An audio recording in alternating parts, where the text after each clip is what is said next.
If you play back a videotape from the 80s and 90s, you'll notice quite a lot of noise. There's what's called luminance noise, which looks like this, and there's color or chroma noise, which looks like this. In this video, I'll review the software Neat Video, which is marketed as a denoising tool.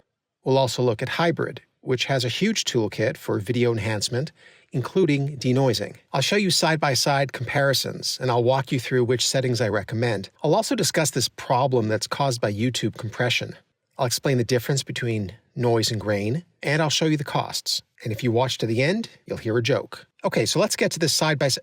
Oh, look, it's the like button reminder thingy. Okay, here's the first comparison video. The video was recorded outdoors, so there's lots of diffuse lighting, and it's really ideal recording conditions.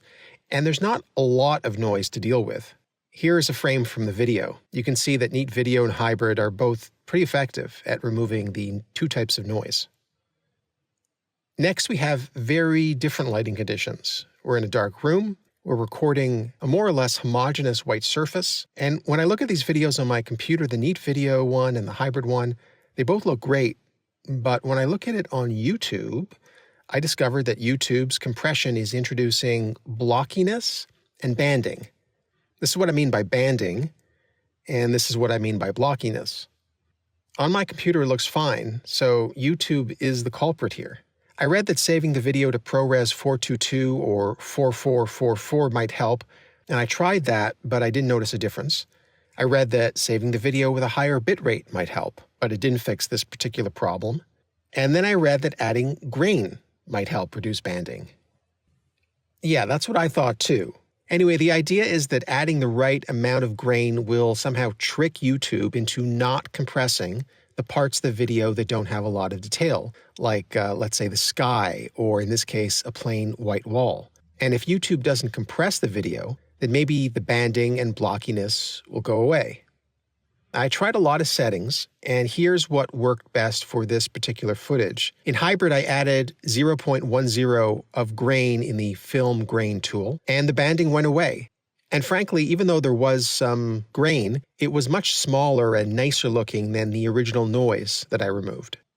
Neat Video doesn't have the option to add grain, so I used the default noise effect in Premiere.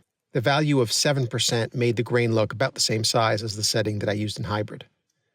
Anyway, bottom line is that if you plan on publishing your home videos to YouTube, be aware that the video you watch on your computer will look a bit different on YouTube. If you don't use this grain trick, then another option would simply be to publish your videos to Vimeo, because Vimeo doesn't compress videos in the same way, and that's why a lot of filmmakers prefer to distribute their content at Vimeo. Another alternative would be to simply put the videos on a USB flash drive and distribute them to your family that way, or share the files via Dropbox or Google Drive. Now for the third comparison, we have a little bit more light now, and we have a wall with some color. And again, Neat Video and Hi8 did a great job, and the results look very similar. One tiny difference, though, is that on the Hi8 version, I applied a dehalo filter so that the black lines around the butterfly is almost gone. Now, maybe this was unfair to Neat Video because Hi8 has a much wider set of tools, but I'll get to that at the end. So to summarize the comparisons, Neat Video and Hi8 produced, I think, very similar denoising results. And the only problem we faced for both of them was finding an acceptable workaround to cope with YouTube's compression. Now let's look at the software settings that I used in Neat Video and Hi8. Neat Video software is made as a plugin for all major video editing software, including Premiere and DaVinci Resolve and even Virtual Dub. I have a license for Premiere, and the way to use it is to find the effect in the effects panel, drop it into the clip, click Prepare, click Build, and then you get to this screen. We're going to keep it really simple and press the Auto Profile button. Neat Video will pick a sample area, and it'll analyze the level of noise, and then you press Apply and you're done. You can customize the settings, though, if you go back and click on the Adjust and Preview tab. And over on the right, in the Filter Settings area, you can adjust the temporal settings, the spatial settings, the luma denoise settings, the chroma denoise settings. But in my case, all I want to do is add a little bit of sharpening to compensate for the denoising. Now let's have a look at Hi8. If this is your first time seeing the Hi8 software, don't panic.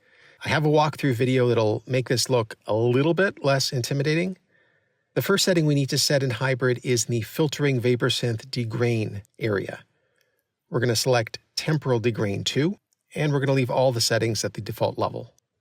Next, we'll go to the filtering vapor synth denoise and select MC temporal denoise. You can adjust the settings from very low, low, medium, high, or very high. I usually pick low or medium, depending on the scene. And just like we did in Neat Video, we're going to sharpen the video a little bit to overcome the effects of all that degrain and denoising that we did. And finally, if you need it, here is where to add some grain as the final step. And that's it. Now, about degraining and denoising, Neat Video sort of combines everything into one filter, which is great. Hybrid splits these up. Let me show you the difference. On the right is a close-up of one frame. The one on the left is the original video, and the one on the right is what it looks like when the degrain filter has been applied. So that means that what you're seeing, what remains, is noise. Here's the same frame, but instead of degrain, we have applied denoise. So what that means is that what remains is what hybrid believes is the grain. I found that with hybrid, you usually have to pick degrain and denoise to get rid of all that stuff. Let's discuss the price of these two software. The Neat Video software plugin costs between $80 to $100. And for that price, you get an outstanding denoising tool for your digital videos. It's very simple to use. You can customize the settings if you want, but Neat Video's main advantage here is that it measures the amount of noise and then it automatically removes it. The hybrid software is free, although you can and you should donate to the author who's been updating the software for more than 15 years. Hybrid's various tools allow you to denoise in a way that is every bit as good as Neat Video, but it does not measure the noise for you, and it does not suggest which denoising setting to use. You'll have to use the preview window and your eyes to judge it for yourself. Hybrid's main advantage is that it has a lot of tools that you're probably going to want to use. What I mean is that if you're bringing your raw capture file into Hybrid to deinterlace it, then you might as well denoise it at the same time. And this whole question of workflow is an important consideration. So for instance, here are two workflows that I've used. I bring the file into Hybrid and I deinterlace and I adjust the brightness, I denoise, I degrain, dehalo, sharpen, I add a little bit of film grain, and I output to ProRes 422. Then I might ingest it into Resolve to do the color correction, and then I'll output it again to 422 or H.264 if I'm ready to upload. For the other workflow, you can bring it into Hybrid, you can do the deinterlacing and maybe adjust the brightness, but then you would need to output it at ProRes 422 and bring it into Premiere Pro, and there you'll do the Neat Video denoising, then you'll output it again to ProRes 422, bring it back into Hybrid, and now you'll apply the dehalo, the sharpen, and the film grain, send it back out to ProRes 422, and then as a final step, you could bring it into Resolve to do your color correction. And since you've watched to the end, here is the joke that I promised at the beginning. A magician was performing on the Plaza de Mayo in the heart of Buenos Aires. For my final trick, he says, I will disappear on the count of 3. 1, 2. And then poof, he disappeared without a tres.